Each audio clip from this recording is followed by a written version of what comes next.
Welcome bank two माय channel. मैं हूं तजमीन। शुरू करते हैं मेरा ज़बरदस्त रिएक्शन वीडियो। आज मैं रिएक्ट करने वाली हूँ कैसरिलाल यादव की नए गाने के ऊपर। गाने का नाम है सोना राजा पी के गांजा। ये गाने का नाम बहुत ही ज़बरदस्त एंड इंटरेस्टिंग है। इसलिए मैं ये गाने के ऊपर रिएक्शन देना चाहती हूँ। इसलिए आ गई। और ये गाने है न्यू बोलबम सॉन्ग 2021 और ये गाने अमृता फिल्म से रिलीज हुआ। गाने को लिखा है प्रकाश परदेसी, सिंगर है कैसरिलाल यादव और म्यूजिक है आर्या शर्मा। गाने को सुनते हैं और मजा लेते हैं और गांजा पीते हैं। नहीं सो गाइस लेट्स प्ले।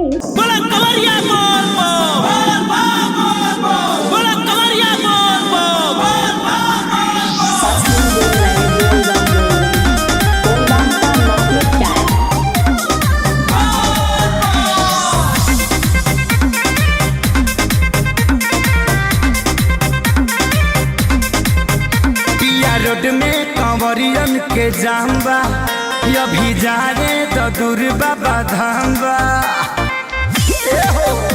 सुना रोड में कंवरियन के जाम्बा अभी जा रे तो दूर बाबा धाम्बा। अरे डर लगे जाके तन बढ़ावा हो। सुनो राजा पी के गाजा तू गड़िया चला हो।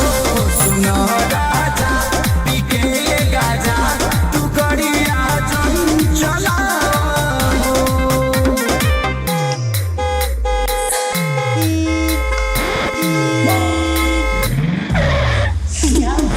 Music by Arya Sharma।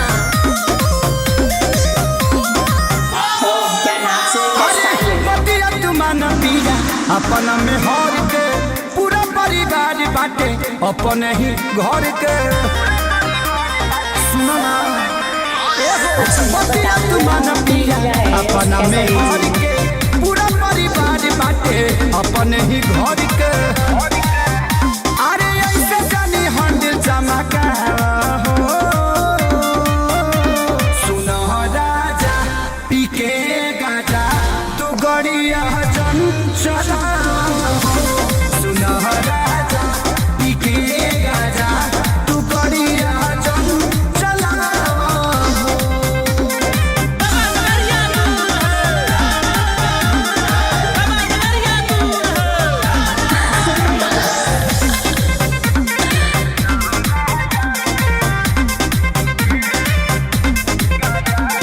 क्या लिखोगे, क्या पढ़ोगे, क्या बोलोगे, कहाँ जाओगे?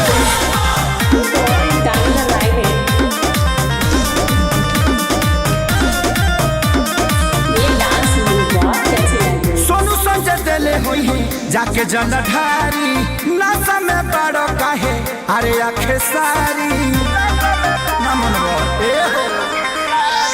सोनू संजय दिले हुई है जाके जलधारी नशा में बड़ो काहे अरे आखे सारी। भले के चलिए पर आकाश तू बोला हो। सुनो राजा पी के गाजा तू गड़िया चला।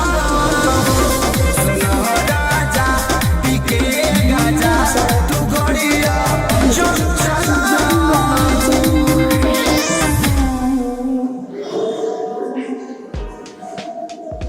ये गाने तो बहुत ही सुपर डुपर, मुझे लगते हैं कि बहुत ही एक्सेलेंट गाने गाए कैसरी जी का। यहाँ पे जिस तरीके से वॉइस को यहाँ पे यूज़ किया, जिस वॉइस से कैसरी जी यहाँ पे गाने गाए, ये वॉइस बहुत ही अच्छा लगा मुझे।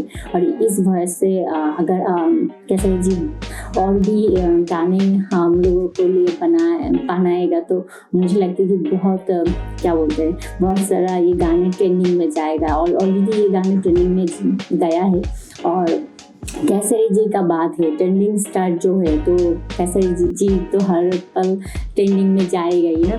और ये गाने में मुझे बहुत अच्छी लगी एक सीन जो कैसरी जी ने एक गीत क्या बोलते ऐसे ऐसे करके डांस किया, ये मुझे बहुत प्यारी लगी। और यहाँ पे कैसरी जी का वॉइस को लिपसिंग किया है यहाँ पे जो एक्ट्रेस यानी कि क्या बोलते फीचरिंग में जिस हमने जिस एक्ट्रेस को देखा है फीमेल, वो भी बहुत ज़बरदस्त था। और मुझे लगता है कि सावन में गांधी माटी वहाँ पे जो एक्ट्रेस है, फिर वहाँ पे जो फीमेल क्या बोलते जो फीमेल एक्ट्रेस एक्टिंग किया, यहाँ पे भी सेम है, पर उसका नाम तो बताओ, मुझे जानना है। वो बहुत प्यारी सी लग रही है यहाँ पे, मुझे बहुत अच्छा लगा। और ये केसरी जी का बोलबम, जितने बोलबम सॉन्ग मैंने सुना है, बहुत ही अच्छा लगा मुझे।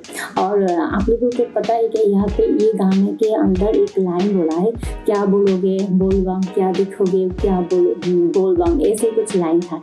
ये मुझे लगता है कि एक गाना था ना, अंतरा सिंह के साथ कैसे ललित ने गाए थे कि क्या बोलते हैं, क्या बोलोगे जी बोलबम, ये गाने से 2-3 लाइन यहाँ पे यूज किया, तो ये मुझे बहुत पसंद आ रहा है। और ये गाने के क्या बोलते हैं, मैं जल्दी में गाने के रिएक्शन में आ गई, उतना प्रिपरेशन नहीं लेकर आई मैं। सो ये था मेरा आज का रिएक्शन वीडियो। अगर आप लोगों को मेरी रिएक्शन वीडियो अच्छी लगी तो प्लीज़ मेरी वीडियो को लाइक, कमेंट एंड शेयर भी कर देना। और अगर आप चैनल पर नए हो तो प्लीज़ सब्सक्राइब माई चैनल।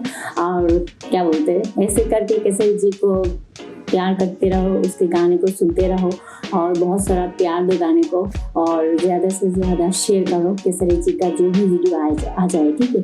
और केसरी जी का गाना है, सो एंजॉय तो करना पड़ेगा और मज़ा तो आ जाएगा ना गाने को सुनते। सो ये था मेरा आज का रिएक्शन वीडियो। आज मैं चली जाती हूँ, फिर मिलेंगे नया वीडियो के साथ। तब के लिए बाय बाय, टेक केयर, अल्लाह हाफिज़।